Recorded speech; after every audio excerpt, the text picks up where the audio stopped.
Assalamualaikum warahmatullahi wabarakatuh. Shalom, Om Swastiastu, Namo Buddhaya, salam kebajikan, salam sejahtera bagi kita semua. Syukur alhamdulillah kita panjatkan kehadirat Allah Subhanahu wa taala. Berkat rahmat dan hidayahnya kita dapat bersama-sama berkumpul untuk melaksanakan amanah kita kepada negara dalam rangka menjaga negara tanah air kita dari bahaya perubahan iklim.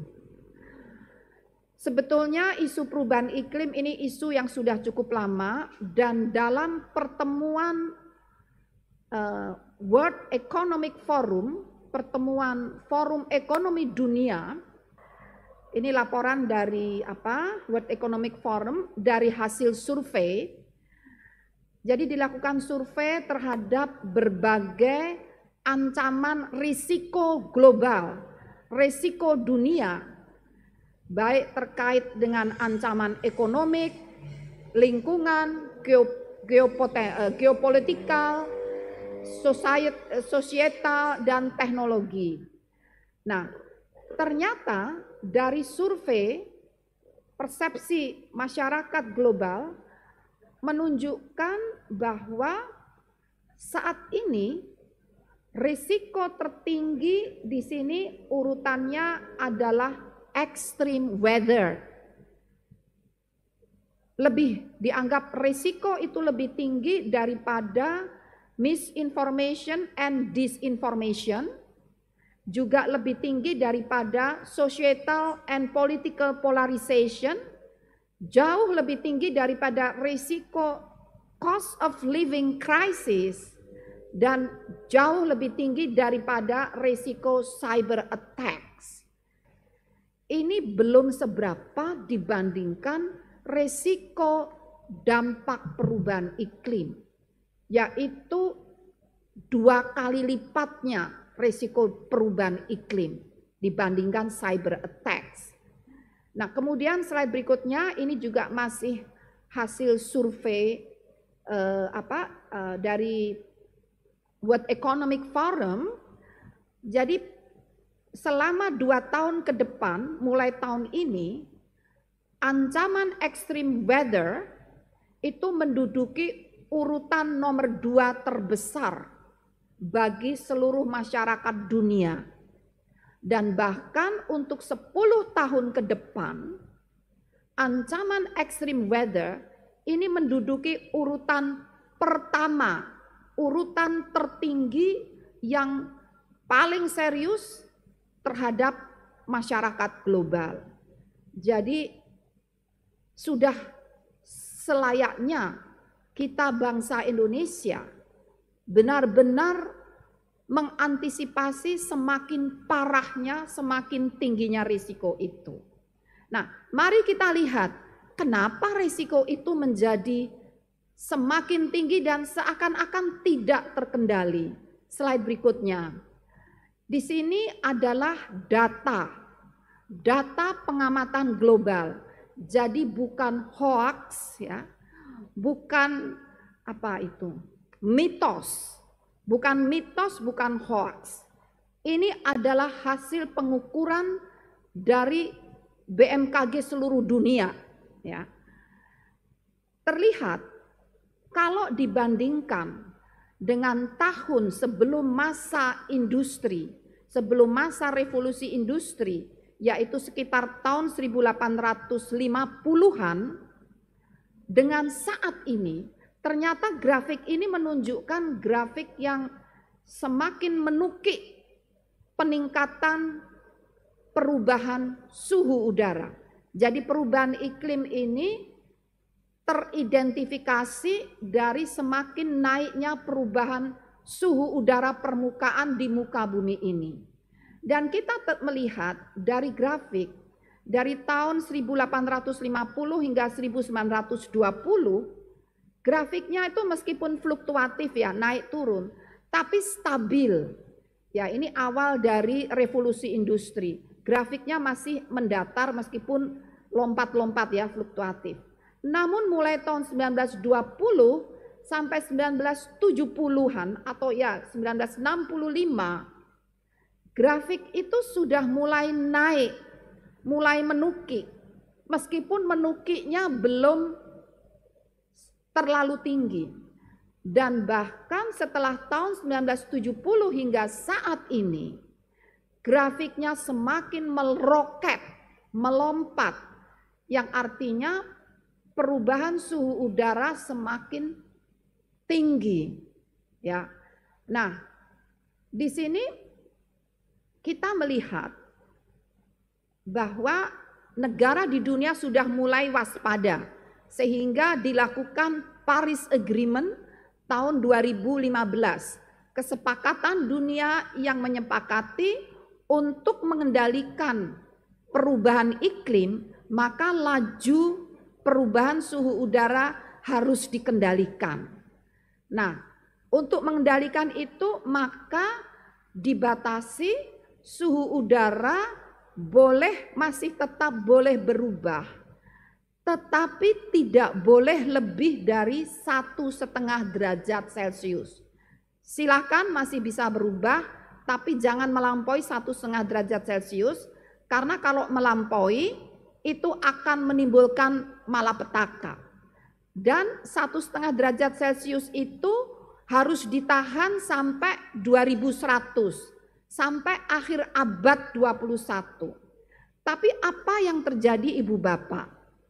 Hingga tahun 2023, tahun lalu, ternyata kenaikan suhu udara global itu sudah mencapai 1,45 derajat Celcius. Tinggal 0,05 derajat Celcius. Tinggal 0,05 derajat Celcius yang diizinkan naik untuk tahun ini. Padahal dalam 1 tahun, di tahun 2022 ke tahun 2023, kenaikannya dari 1,2 menjadi 1,45. Berarti dalam 1 tahun naik 0,15 derajat Celcius. Jadi silahkan Bapak-Bapak Ibu perhitungkan, mungkinkah kita ngerem kenaikan suhu ini 0,5 derajat Celcius sampai akhir abad? Rasanya tidak mungkin. Jadi ini benar-benar alarm, peringatan dini sudah levelnya awas. Makanya Sekjen PBB tidak mengatakan perubahan iklim, tapi mengatakan apa? Bukan climate change, tapi climate boiling, yaitu iklim yang mendidih menurut beliau. Pertanyaannya, kenapa ini semua terjadi? Kenapa terjadi? Slide berikutnya. Karena, nah ini belum menjawab kenapa. Ini menunjukkan peta dunia di tahun 2023, bagaimana kenaikan suhu kalau sudah memasuki zona kuning, orange tua, coklat merah, itu berarti panasnya sudah harus diwaspadai. Dan ternyata ini merata seluruh dunia, Ibu Bapak. Tidak hanya di Indonesia ya, Indonesia termasuk. Bahkan banyak zona yang sudah merah tua, di Kutub Selatan itu sudah merah. Kutub Selatan sudah merah. Makanya es itu mencair ya, es mencair, akibatnya air laut meningkat. Air laut meningkat, kenaikan air laut, ini data dari dari laporan ilmiah ya, pemantauan, ternyata kenaikan muka air laut secara global ini di tahun rekor tertinggi terjadi di tahun 2023. Laju kenaikan di tahun 2023 adalah 2 kali lipat sejak periode pengamatan satelit. Jadi sampai tahun 2002 itu kenaikannya hanya 2,14 mm per tahun, tapi di tahun 2013 hingga 2022 kenaikannya 2 kali lipat menjadi 4,72 mm per tahun. Jadi 10 tahun itu sudah 47 cm 10 tahun menjadi semakin 47 cm dan nanti 100 tahun menjadi 4 meter. Bayangkan pulau-pulau kecil akan tenggelam, area akan semakin sempit karena tertutup air. Berikutnya, dampak lanjut dari perubahan iklim ini adalah bencana terjadi merata di seluruh dunia, baik banjir dan kekeringan ya.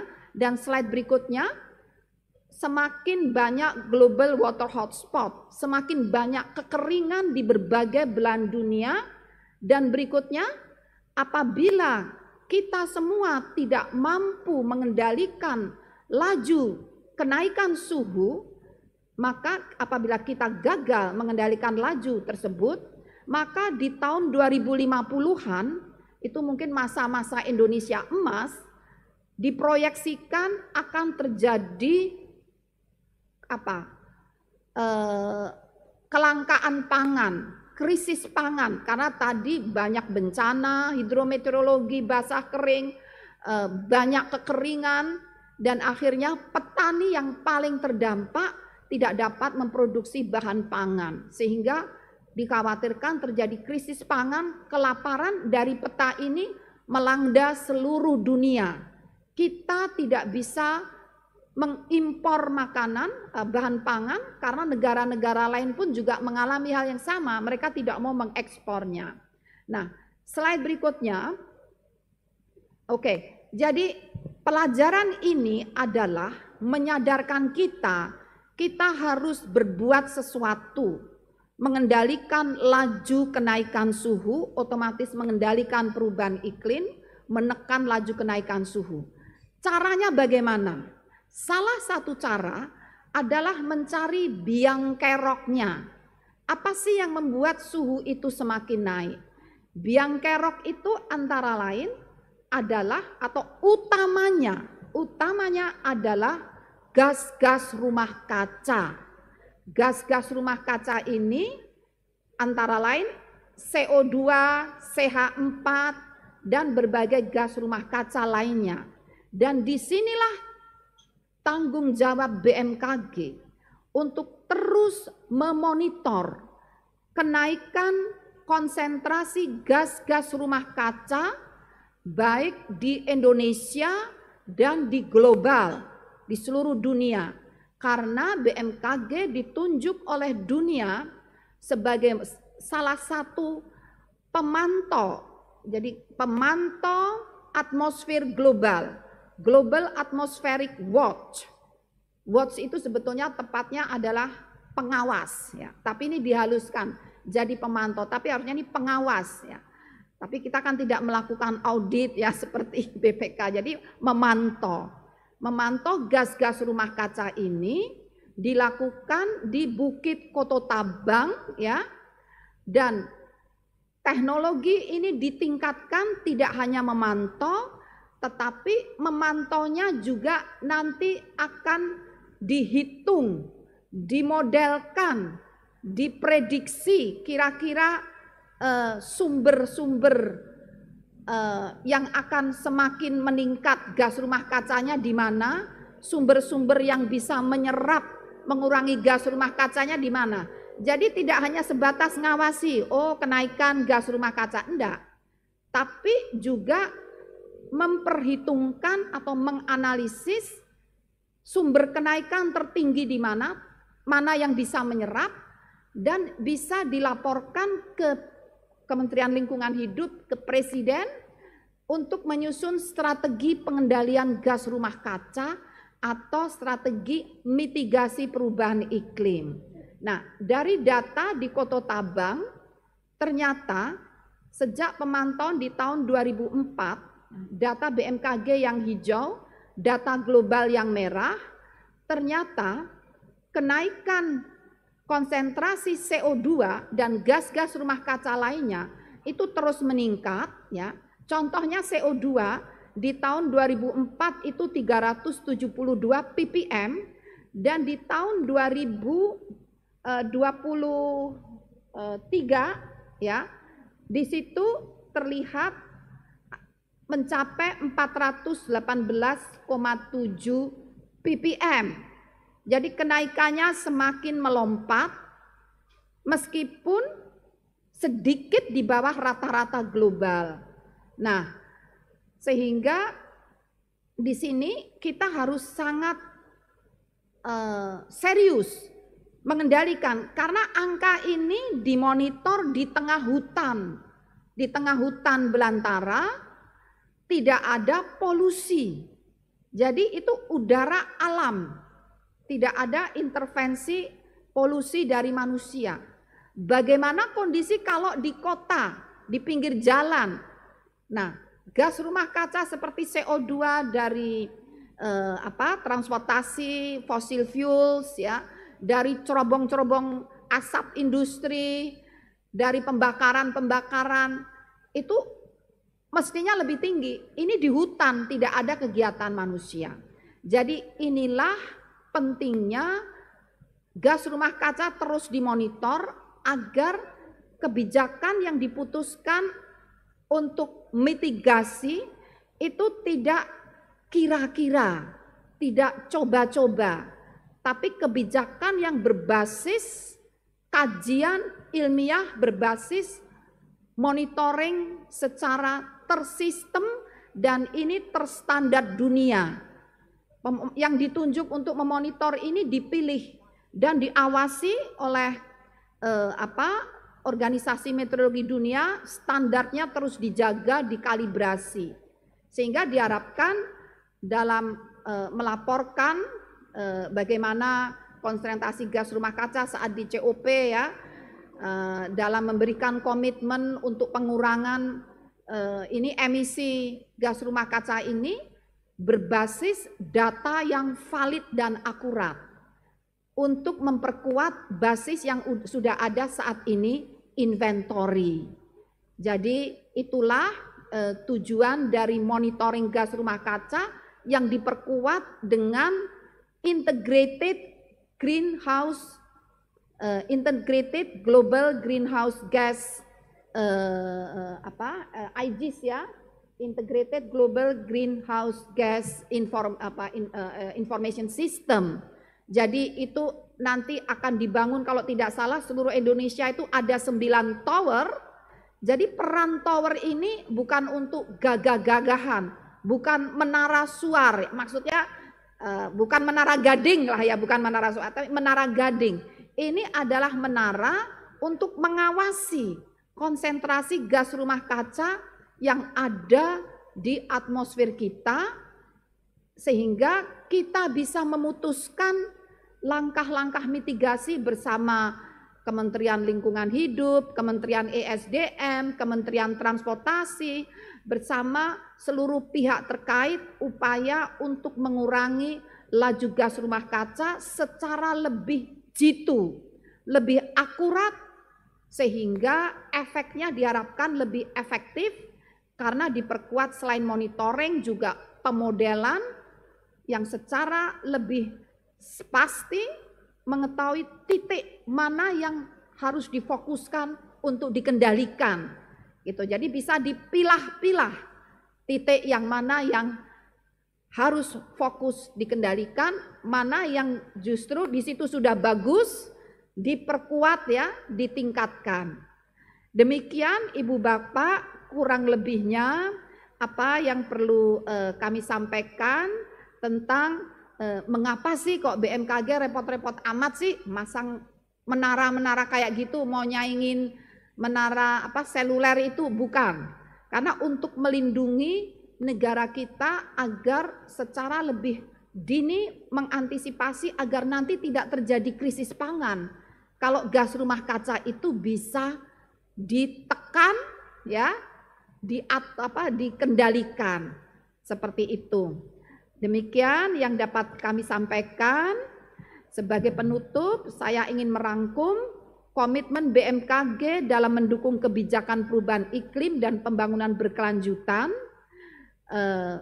Terus kita perkuat, kita tingkatkan dengan berkolaborasi berbagai sektor atau kementerian.